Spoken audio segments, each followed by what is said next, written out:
예, 한 번 더 하겠습니다. 성도님 사랑합니다 하고 인사하겠습니다. 오늘은 맥추감사절입니다. 이 맥추감사절을 다른 말로 초실절이라고도 해요. 초실절이라는 것은 한자로 처음 초자에다 열매시를 씁니다. 처음 익은 열매를 드리는 절기다, 이런 의미입니다. 이스라엘 백성들이 광야 40년 동안은 땅이 없었어요. 그래서 하나님께서는 매일 아침마다 만나를 먹이셨죠. 그리고 약속의 땅 가나안 땅 들어가니까 딱 그쳐버렸어요. 왜냐하면 이제 니들이 해서 먹어라 이거죠. 그래서 첫 번째 가가지고 가나안 땅에 들어가서 처음 익은 열매를 드린 절기가 초실절 맥추절이다, 이런 것입니다. 이게 무슨 의미가 있느냐? 큰 의미가 있습니다. 이 절기를 지킬 때 우선순위가 중요하다는 거죠. 우리 인생을 살면서 신앙생활을 하면서도 우선순위가 중요합니다. 뭐가 먼저겠습니까? 하나님이 먼저라는 거죠. 하나님이 첫 번째인 거예요. 그래서 주기도문을 할 때도 하나님에 대한 부분을 얘기하고, 그 다음 우리가 필요한 일용할 양식이든지 죄 용서든지 시험에 들게 말라는 얘기가 뒤에 나옵니다. 항상 하나님이 첫 번째입니다. 하나님이 첫 번째인 인생들은 하나님이 잘되게 하신대요. 잠언서 3장 9절 10절에 보면 내 재물과 내 소산물의 처음 익은 열매로 여호와를 공경하라. 그리하면 내 창고가 가득 차고 내 집틀에 새 포도즙이 넘치리라 그랬거든요. 마태복음 6장 33절 말씀에는 너희는 먼저 그의 나라와 의를 구하면 이 모든 것, 우리에게 필요한 모든 것을 하나님께서 다 채워주시겠다, 이렇게 말씀하십니다. 이 맥추절을 또 오순절, 칠칠절이다, 이렇게 얘기를 합니다. 왜냐하면은 그 유대 최대 명절이 유월절입니다. 유월절은 이 출애굽을 기념해서 지키는 절기죠. 그 출애굽을 기점으로 날짜를 카운터하면 50일째 되는 날이 맥추절입니다. 이 오순절에 어떤 역사가 일어났죠? 사도행전 2장에 보면은 성령이 강림해서 교회가 탄생한 날입니다. 이 오순절은 아주 큰 의미가 있고, 특별히 구약에서 이 오순절 77절에는 신명기 16장 10절 11절 말씀에 보면 이 명절은요 혼자 즐기는 게 아니에요. 이렇게 좋은 거 있으면 나눠 먹으래요. 쉐어하는 것입니다. 그것도 누구랑 쉐어를 하느냐 하면 끼리끼리 놀지 말고, 성경에 보면 고아와 객과 과부, 이건 제일 밑바닥 누구도 힘이 없는, 빽이 없는 사람들과 같이 여호와 앞에서 즐거워하라 그랬거든요. 그래서 우리 교회는 이 절기 헌금은 다 우리 교회에서 한 푼도 안 써요. 다 밖으로 하여튼 어려운 사람들을 돕는 일에 쓰입니다.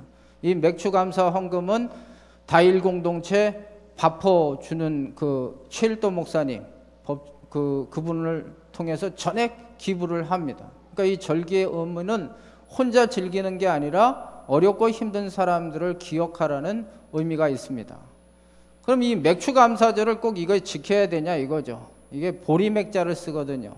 지금 보리 추수도 안 하고 별로 의미도 없는데 교회에서 헌금 걷어내는 수작이냐, 이렇게 또 생각하시는 분이 있을 수 있는데, 이 맥추감사절을 지키는 시점이 딱 상반기입니다. 상반기. 1년 동안 감사를 지키는 절기는 수장절, 요즘 말로 말하면 생스기빙 데이, 추수감사절을 지켜요. 그러나 상반기 동안 지켜주심에 대해서 감사하는 것이 맥추감사절입니다. 오늘 혹시나 아무리 생각해도 감사할 게 없는데 좀 목사가 설교로 감사하라 그러네, 그러지 마시고 여기 이 자리에 앉아 계신 것 자체가 감사한 거거든요, 여러분. 하나님 앞에 오늘 이 절기를 맞이해서 감사하는 마음을 갖고 이 설교를 들어야 영양가가 있겠죠.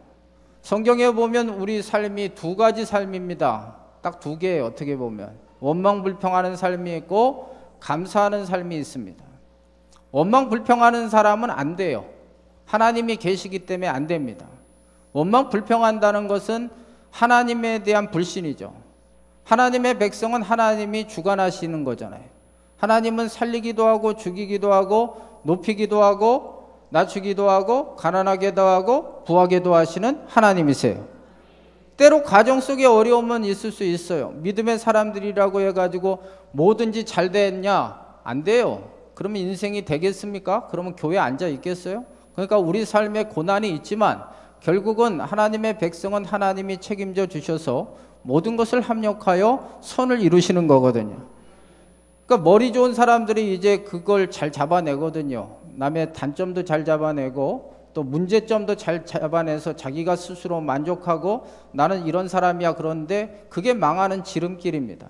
왜냐하면 거기에 하나님이 없으면 그 사람 말이 오케이예요. 그러나 하나님이 지금도 모든 것을 다 주관하고 계시거든요. 근데 그것을 인정하지 않는 게 뭐냐 하면 원망하고 불평하는 것입니다. 민수기 21장에 보면 이스라엘 백성들이 가나안 땅으로 향하여 가는 중에 광야길이라는 것이, 여러분이 성지순례를 가보시면 알겠지만 되게 힘들거든요. 버스를 타고도 힘든데 그 당시 도보로 그 200만이라는 이스라엘 백성들이 간다는 것은 보통 일이 아니거든요. 그에 원망 불평을 했어요. 길이 험하니까. 충분히 합리적 이성적으로 원망 불평할 수 있음에도 불구하고 하나님은 그것을 싫어하시죠. 그래서 불뱀을 내서 그 원망 불평하는 인간들은 다 물어가지고 죽어요. 절대 잘 될 수가 없어요. 종국적으로 광야 40년 왜 거기에서 방황을 합니까? 하나님이 약속한 가나안 땅을 앞두고 다시 컴백해서 왜 다 거기서 방황을 해요? 원망 불평해서 안 되는 거거든요. 그러니까 이 감사절의 의미는 철저하게 하나님의 주권을 인정하고 원망 불평하지 말고 오늘부터 내가 감사하기로 결단한다. 이런 마음을 갖고 설교를 들어야 영양가가 있는 거예요. 두 번째는 감사하는 삶입니다. 하나님은 감사하는 삶을 너무나 좋아하세요. 그 대표적인 말씀이 시편 50편 23절입니다. 감사로 제사를 드리는 자가, 제사 중요하잖아요. 예배 중요합니다. 예배를 통해 하나님은 지금도 복을 주세요, 여러분. 감사를 예배 이꼬르라고 했어요. 그만큼 감사가 중요한 겁니다. 감사하는 자는 나를 영화롭게 한다는 것이며, 감사하면 하나님을 기쁘시게 해요. 하나님이 막 기분이 좋아지면요, 우리도 잘 돼요. 하나님의 구원의 역사를 보여주리라 그랬거든요. 역대하 20장에 보면 이런 기사가 나옵니다. 유다 여호사밧 왕 때 그 당시 적국인 모압, 암몬, 마온 사람들이 세 나라가 연합군이 돼서 유다를 쳐들어옵니다. 군사력이나 또 수적으로나 모든 것으로 비교가 안 되는 싸움입니다. 이때 여호사밧이 그 전쟁에서 최종적으로는 승리를 합니다. 어떻게 승리를 하냐 하면 찬양대를 앞세우고요, 찬양대가 찬양을 하는데 그 찬양의 가사가 뭐냐 하면 여호와께 감사하자는 것입니다. 사실 별로 감사할 게 없거든요. 진짜 감사할 거는 수채 적이 안 들어와야 감사한 거지. 벌써 다 들어왔는데 뭐가 감사해? 이렇게 따질 수도 있지만 하나님의 주권을 인정하고 막 감사를 합니다 하고 부른 거예요. 그랬더니 하나님께서 그 스스로 자기들끼리 싸워가지고 유다는 한 번 칼질도 안 하고 다 이겨버렸거든요. 이게 하나님의 구원의 역사거든요. 인간이 생각하지 못한 방법으로 감사하면 하나님이 역사를 하세요, 여러분. 미국 미네소타주에서 있었던 일입니다. 1874년부터 1877년까지 큰 가뭄이 있었습니다. 이때 또 메뚜기 떼가 와가지고 가뭄에다가 남은 농작물까지 다 먹어쳐가지고 경제 대공황이 왔습니다. 이때 주지사였던 필스벨이라는 분이 1887년 4월 27일 날 믿음의 사람이었어요. 우리 감사합시다. 그래서 한 주간 동안 감사의 절기로 선포를 합니다. 우리가 지금 이렇게 어려움을 당하지만 하나님은 우리의 삶을 주관하고 계시지 않습니까? 하면서 미리 감사하자는 의미로 하나님께 감사의 절기를 지킵니다. 근데 놀라운 사실은요, 그 감사의 절기를 선포하고 며칠이 되니까 그렇게 많던 메뚜기 떼들이 다 죽어버렸다는 거죠. 과학자들이 설명이 안 되는 거예요. 어떻게 이 메뚜기 떼들이 이렇게 성행을 하다가 한 번에 죽었느냐. 여러분, 이것을 사람들은 우연이라고 할지 모르지만 하나님이 감사하면 시편 50편 23절 말씀대로 하나님의 구원의 역사를 보여주시는 줄로 믿습니다. 그래서 감사할 때 우리 인생은 좋은 일이 일어나는 것입니다. 사람은 누구나 다 행복하기를 원합니다. 오늘 오신 분들도 사실 이렇게 예배 드리는 이유가 무엇입니까? 행복하기 위해서 그런 거 아닙니까? 돈을 왜 열심히 벌어요? 행복하기 위해서 버는 거예요. 자식도 왜 키웁니까? 행복하니까 키우는 것입니다. 다 인간의 마지막 최종적인 목적은 행복인 것입니다. 2012년 미국 갤럽에서 그 조사를 했어요. 148개국을 대상으로 행복하냐? 당신 나라는 행복하냐? 이런 조사를 했어요. 그랬더니 우리나라가 96번째였습니다. 행복감 지수가, 행복을 느끼는 것이. 그리고 작년 2013년도 OECD 경제개발협력기구 OECD에서 36개국을 대상으로 또 행복감 조사를 했습니다. 그랬더니 우리나라가 24번째였습니다. 별로 그렇게 행복한 것은 아니죠. 우리가 찢어지게 가난할 때는 우리가 경제가 좋아지고 환경만 좋아지면 우리는 행복하겠다. 그래, 그 당시에 이제 70년도 여러분 다 아시다시피 새마을 운동이 한창 있지 않았습니까? 잘 살아보세. 잘 살아보세. 우리도 한번 잘 살아보세. 이게 끝인가? 에? 더 있는데 이게. 에? 하여튼 그 노래를 막 목청껏 제껴 부르면서 우리도 한번 잘 살아보세 해가지고 그 50년 6.25 후에 지금이 6.25 일어난 지 64년째 별로 안 됐어요, 역사도. 근데도 우리나라 지금 경제 10대국에 들어가지 않습니까, 여러분? 놀라운 것입니다, 이게. 독일 애들도 그 라인강의 기적이라고 해서 대단하지만 우리 한민족 진짜 대단한 민족이에요. 그러면 이렇게 경제가 환경이 좋아지면 적어도 행복감 지수도 세계 뭐 10위는 안 돼도 한 30위, 20위는 돼야 되는데 왜 이렇게 우리는 행복감이 낮나 이거죠. 행복한 것과 환경이 이꼬르는 아니라는 것입니다. 세계를 제패했던 나폴레옹이 이런 말을 했습니다. 럭셔리한 환경에서 행복을 찾는 것은 어리석다는 것이. 마치 도화지에다가 태양을 그려놓고 그 태양에서 빛이 비치는 것을 바라는 것과 똑같다는 것입니다. 환경이 좋아진다고 사람은 행복하지 않다는 거죠. 성경에도 그것을 증명하시는 분이 있죠. 솔로몬 왕입니다.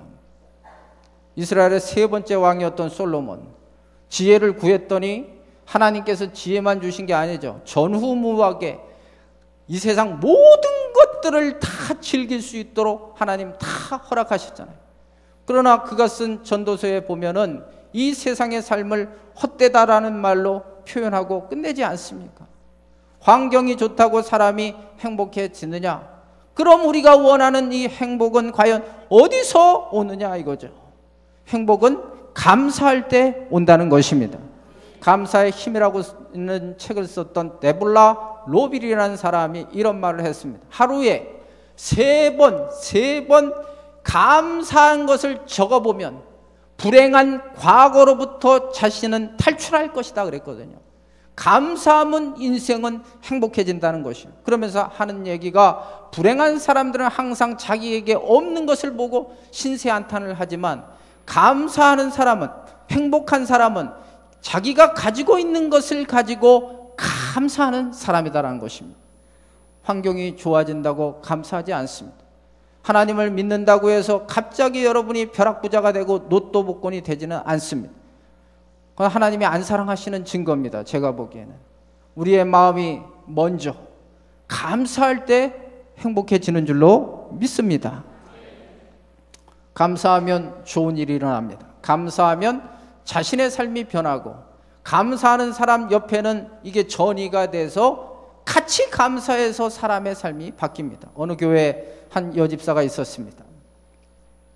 남편이 교회를 안 다녀요. 남편이 술을 엄청 좋아합니다. 이 술을 먹으면 사람들이 여러 가지 반응을 보입니다.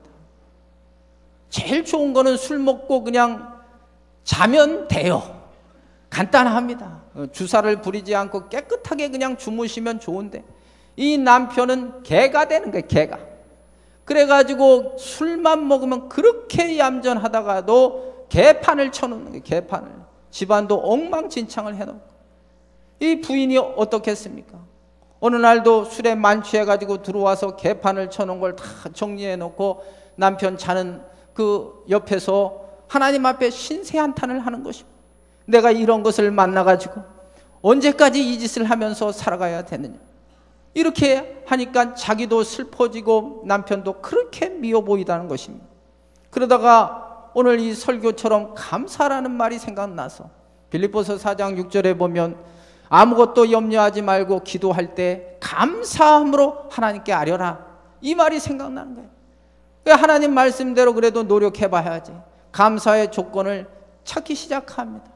그래도 감사한 게 과부 아닌 게 감사한다는 거죠. 예? 그래도 이 술주정뱅이지만 정신 차릴 땐 잘해주는 거, 그걸 생각하니까 감사하더라는 거죠. 또 이분이 보통 제가 얼마 전에 저희 집 아파트 앞에서 어느 분이 술에 취해가지고 그 번호를 못 누르고 못 들어왔는지 그 땅바닥에서 주무시더라고요. 예? 이런 남자도 있는데 이 사람은 귀신같이 집을 찾아 들어오는 거예요. 그러니까 이것도 생각하면 얼마나 감사합니까? 겨울 같은 데는 그 길거리에서 자다 죽어요, 그거. 예. 얼마나 감사해요. 그리고 또 이분이 술을 먹는 게 토요일날 집중적으로 먹어가지고 주일날 어디를 안 가고 그래서 주일날 사역하는데 너무너무 좋아서 감사하다는 거예요. 이렇게 자꾸만 감사의 생각을 하니까 아까는 슬펐던데 그 표정이 환하게 웃는 것입니다. 마침 그때 남편이 목이 말라가지고 물을 먹으려고 일어났다가 자기 아내를 보니까 이게 실성을 했는지 와 웃고 앉아있는 거죠. 그게 왜 당신 이제 미쳤구만, 왜 이렇게 웃고 있느냐 그랬더니 사연을 말합니다. 이렇게 감사하니까 당신 같은 남편, 당신 처음엔 원망이 됐지만 그래도 당신이 참 당신하고 결혼한 걸 감사한다. 이랬더니 이 남편이 감동을 먹어서 그래 내가 다음 주부터 교회 가줄게, 이래 가지고 교회에 오게 됐다는 것입니다. 그분의 간증은 이것입니다. 10년 동안 그렇게 울면서 기도했는데 응답이 안 되더니만 한 번 감사했더니 하나님이 그 기도를 들어주셨다는 거죠. 여러분, 혹시 여기에 그런 케이스가 있으면 이대로 해보세요. 불평하면 절대 안 옵니다. 남편 개 잡듯 하면 안 와요, 여러분. 예. 개 같아도 잘해줘야지 옵니다. 개 같아도. 예. 지옥 가면 안 되잖아요. 그러니까 먼저 믿은 사람이 하여튼 을이에요, 을. 예. 늦게 믿은 사람이 갑입니다. 예. 어쩔 수가 없어요. 그렇지 않으면 교회를 안 나오시는데 이게. 그러니까 제일 전도하기 힘든 게 이 남편 아내 전도하는 게 제일 힘들잖아요. 변화되지 않으면 절대로 교회를 오지 않아요. 또 여러분, 감사하면요 치유의 역사가 일어납니다. 여러분, 여기 혹시 몸이 아프신 분은 감사하십시오. 네. 어느 교회 사모님이 위가 아파서 병원에 가서 진찰을 받았더니 위암입니다. 얼마나 승질이 나겠어요. 고생해서 여기까지 왔는데 이제 살만하니까 가야 되니, 물론 천국 가면 좋겠지만 그래도 하나님도 싫고 남편도 싫고 밥도 싫고 원망 불평합니다. 그러니 그 남편 목사님은 오죽하겠어요. 여러분도 그렇겠지만 사모가 스트레스 받으면 집에 그 아내가 스트레스 받으면 남편은 못 사는 거예요. 저도 마찬가지예요. 사모가 기분이 좋아야 제가 설교도 잘하지, 사모가 인상 쓰고 있으면 제가 설교를 못하는 거예요. 그러니까 저를 위해 기도하는 것보다 사모를 위해 더 기도하셔야 돼요. 우리 집 기상도는 사모에 의해서 좌우되는 거예요. 사모가 기분이 나쁘면 밥도 못 먹는 거예요. 뭐 난 별로 상관은 안 합니다. 이렇게 말해도 떳떳해요. 아직은 내가 현역이니까. 은퇴하면 두고 보자 그러겠지만 아직은 살만해요, 저는. 얼마나 우울하겠어요. 이때 이분이 감리교 목사인데 그 당시 감리교 신학학장이 윤성범 목사님이란 분이에요. 이분을 찾아가서 이야기를 하니까 이 목사 얼굴이 어두웠거든요. 왜 그러냐 그랬더니 자기 사모가 이렇게 위암이 걸려가지고 집안이 이렇게 지금 쑥대밭이 됐다는 거예요. 그랬더니 이 윤 목사님이 처방을 져주기를 그 사모한테 노트를 하나 주라는 거예요. 감사 노트를 한번 써보게 하시오, 이렇게 얘기를 했습니다. 목사님이 그 사연을 말하고 사모님한테 감사 노트를 쓰라 그랬더니 처음엔 승진이 나서 던져버렸어요. 뭐가 감사하냐고. 근데도 이게 믿음의 사람들의 특징은 처음엔 막 승질을 냈다가도 생각을 하는 거죠. 뭐가 하나님이 좋아하시는 일인가. 그래서 이제 나중에 쓰기 시작합니다. 하나하나 쓰기 시작하다 보니까 진짜 감사할 일이 너무 많은 거예요. 그리고 자기를 도와줬던, 교회를 도와줬던 사람들이 생각나서 한 분 한 분 찾아가기 시작했어요. 그러다 보니까 마음에 막 기쁨이 있고 엔돌핀이 솟고, 그러니까 식욕도 나고 다리에 힘도 생기고 얼굴에 혈색도 돌고, 나중에 병원 가서 다시 진찰을 받았더니 암세포가 싸그리 다 사라지는 기적이 일어났어요. 여러분, 오늘도 여러분이 아프신 분들 그래도 감사하셔야 됩니다. 잠언서 17장 22절 말씀에 마음의 즐거움은 양약이 된다 그랬어요. 그러나 심령의 근심은 뼈를 상하게 한다 그랬습니다. 아무리 여러분 좋은 약을 먹어도 마음의 원망 불평하면 병 안 나요. 병 나을 수가 없습니다. 마음의 즐거움은 양약. 최고로 좋은 약이 뭐냐? 마음을 기쁘게 하는 것입니다. 그럼 이 마음을 어떻게 기쁘게 하느냐? 감사할 때 마음이 기뻐지잖아요, 여러분. 그러니까 감사하면 병이 치료되는 거예요, 여러분. 치료의 역사가 일어나기를 바라요. 또 감사하면 좋은 일이 귀신이 떠나가는 역사가 일어납니다. 중국에서 오랫동안 사역을 했던 미국 선교사인 할리 프로스트라고 하는 분이 있었습니다. 이분이 사역을 할 때 한 번은 고국에서 사연이 왔는데 아주 슬픈 사연이었어요. 그 이야기를 듣고 그날부터 마음이 무거워지고 그 어둠의 세력이 마음을 무겁게 누릅니다. 기쁨이 사라진 거예요.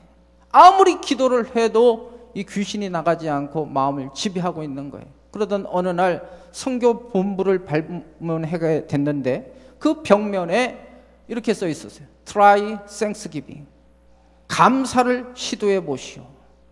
이 말에 마음의 은혜를 받은 거예요. 그래, 내가 오늘부터 감사하자. 그게 감사하기 시작하면 그랬더니 놀라운 사건. 그동안 그렇게 기도를 했는데도 사라지지 않던 어둠의 세력이 기도할 때 깨끗이 나가는 역사가 일어났어요, 여러분. 오늘도 여러분이 귀신의 역사 우리를 불행하게 합니다. 귀신들은 우리를 도적질합니다. 우리의 영혼을 도적질하고 우리 성도들의 기쁨을 빼앗습니다. 회복하는 방법 감사하시기를 바랍니다, 여러분. 오늘 시편 100편은요 대표적인 감사시입니다. 왜 우리가 하나님께 감사해야 되는지 오늘 여기에 3절 말씀 이렇게 얘기를 하고 있어요. 우리 3절 같이 읽겠습니다. 시작.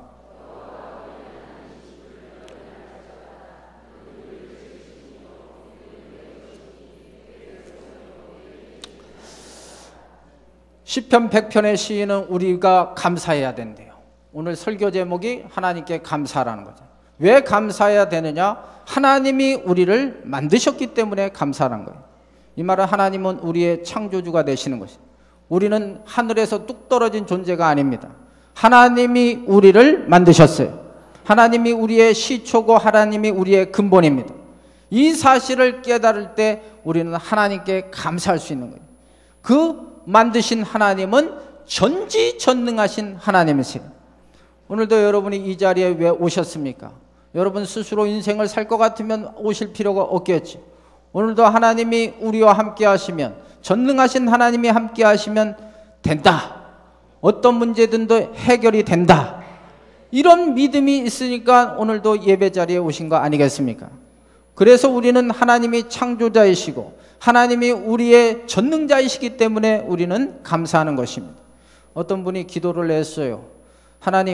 하나님한테 10억은 어느 정도의 가치가 있습니까? 이렇게 하나님 앞에 물어보니까 하나님께서 응답을 주시기를 10억 그건 한 푼밖에 안 된다. 이렇게 대답을 하셨습니다.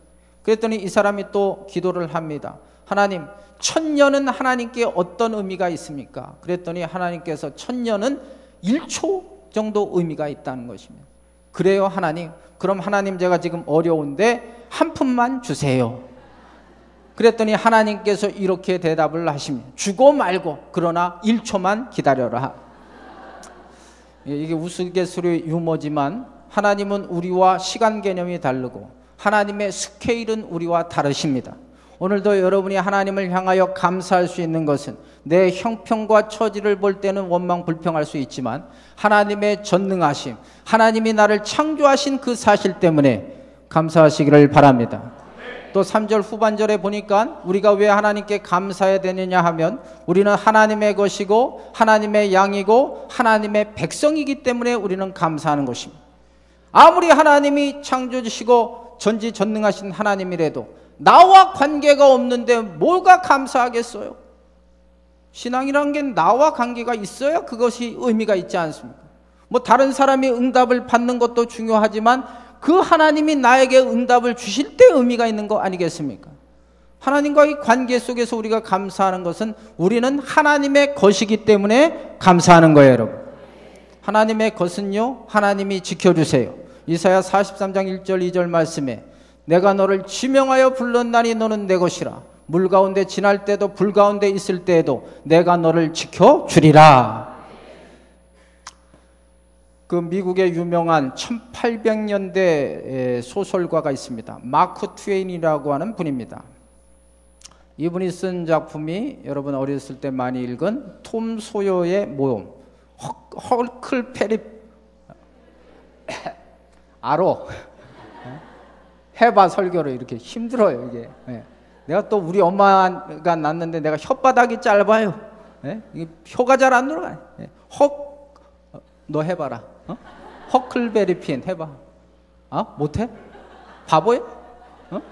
왜 못해? 허클베리 핀의 모험, 그리고 왕자와 거지를 쓴 사람입니다. 이분이 한 번은 휴가 때 오스트리아를 방문하게 됐어요. 그 당시 역사적 배경은 되게 유태인들이 힘들었잖아요. 그러면서 그 유태인들을 보고 이런 글을 썼습니다. 세계의 문명은 피었다가 사라진다는 거죠.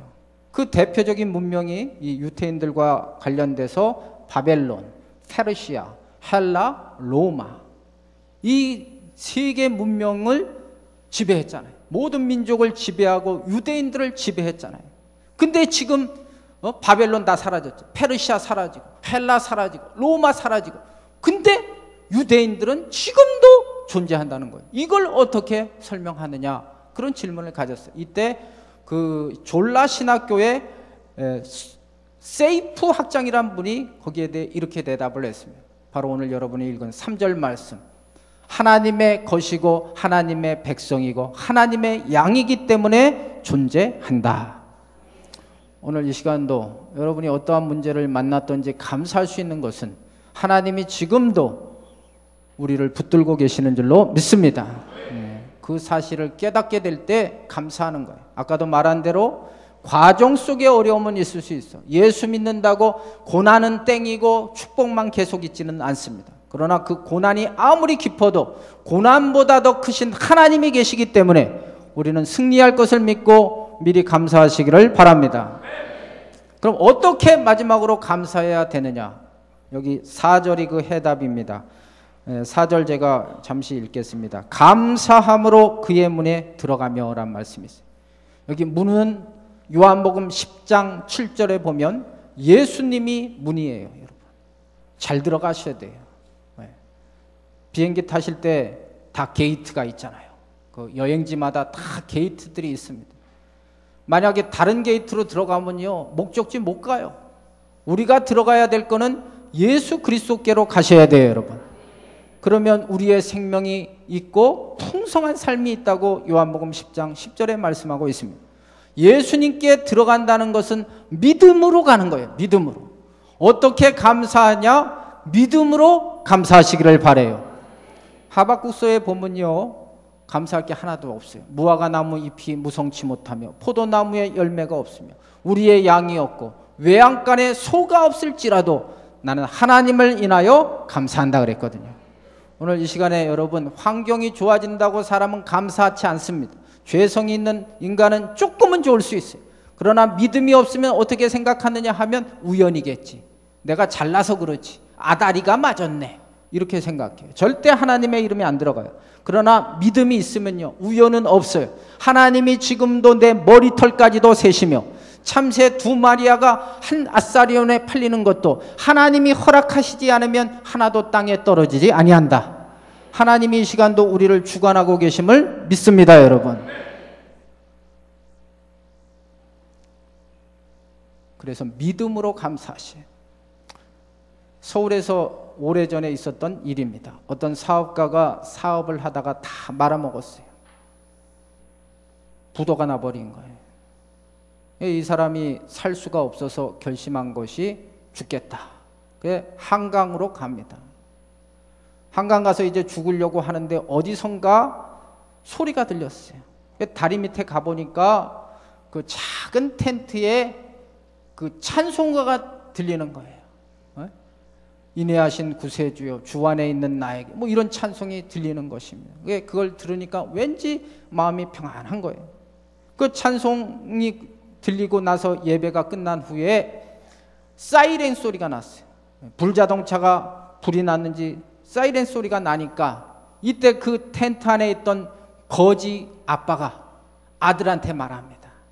아들, 아빠 잘 만난 줄 알아.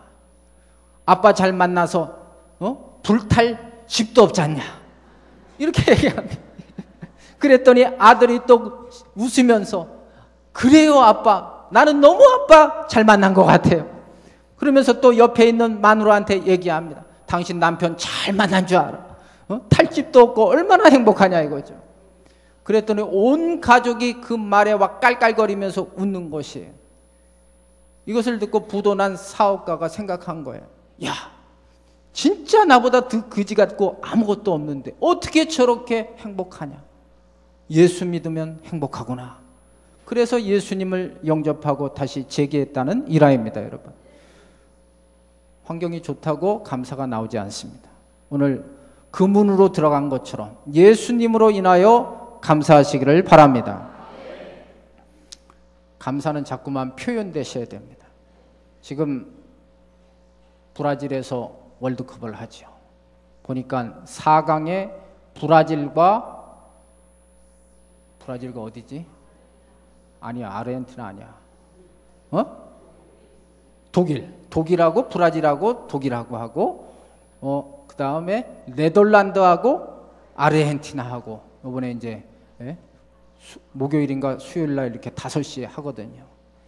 이 브라질 사람들이 잘 쓰는 말이 있대요. 제가 그 얘기하려고 그랬어요. 브라질 사람들이 포르투갈어를 쓰는데 어디에나 잘 쓰는 말이 있어요. 오브리가도라는 말을 쓰는데, 오브리가도. 한번 심심하니까 한번 해보실래요? 오브리가도. 이게 감사합니다라는 거예요. 감사합니다. 네. 오브리가도, 감사합니다. 자꾸만 표현하는 거예요. 표현할 때 하나님의 역사가 일어나요, 여러분. 누가복음 17장에 보면 한 사마리아인이 치료받은 것을 감사하니까 하나님께서 그 영혼까지도 구원되는 놀라운 역사가 일어났거든요. 마중물이라는 말이 아시죠? 마중물. 지금이야 이 수도가 잘 나와가지고 없지만 제가 이 옛날 어릴 때는 처음에는 우물도 본 것 같아요. 제가 우물을 보다가 그 다음에가 펌프입니다. 펌프. 그 지하수를 이렇게 끌어올리는 거죠. 그때 그 펌프가 있는데 그 펌프가 계속 안 쓰면 물 안 나와요. 그럴 때 넣는 물이 마중물이에요. 마중물. 그 마중물이 마중 나오다라는 말에서 나온 거래요. 마중 나오다. 그 물을 넣을 때 지하수와 연결이 돼서 그 물로 인해서 지하수와 이렇게 콸콸콸 하고 쏟아지는 거거든요. 감사도 똑같은 원리입니다. 오늘 여러분들이 이 설교를 듣고 좀 힘들고 어려워도 마중물, 최소한의 감사를 하면 여러분 삶에 감사할 조건들이 콸콸 넘치는 역사가 일어날 줄로 믿습니다. 우리 옆에 분에게 이렇게 축복하면서 끝내겠습니다. 마중물 감사로 콸콸 넘치게 합시다. 시작. 예, 우리 하나님에 대한 고백을 하겠습니다. 예, 찬양 드리고